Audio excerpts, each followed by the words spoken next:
நம்ம வீட்டில் பூஜை பண்ணும்போது சுவாமி படங்களுக்கெல்லாம் போடக்கூடிய பூவெல்லாம் இருக்கும் இல்லையா, அந்த பூ வந்து காஞ்சதுன்னு வேண்டான்னு தூக்கி போடாமல் அதை பிச்சு பிச்சு போட்டு நல்லா வெயிலில் இந்த அளவு காய வச்சு எடுத்துக்கணும்.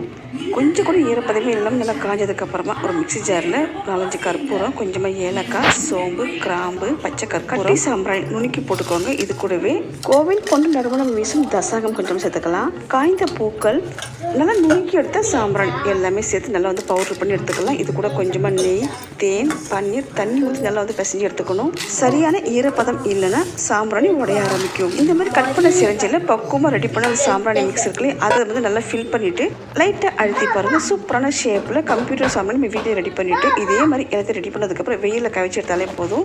வேண்டாம் தூக்கி போடக்கூடிய அந்த பூ வச்சு செய்த ஒரு சாம்பிராணி தாங்க இது. ரொம்ப ரொம்ப யூஸ்ஃபுல்லான ஒரு டிப்ஸ் தான். கண்டிப்பாக எல்லாம் ட்ரை பண்ணி பாருங்கள். சாம்பிராணிக்கான ஃபுல் வீடியோ, இன்னும் நிறைய பூஜைக்கான டிப்ஸ் வீடியோலாம் ஷேர் பண்ணியிருக்கேன். கமெண்ட்டில் பிக் பண்ணுறது தேவைப்படுறாங்க பாருங்கள். தேங்க்ஸ் ஃபார் வாட்சிங்.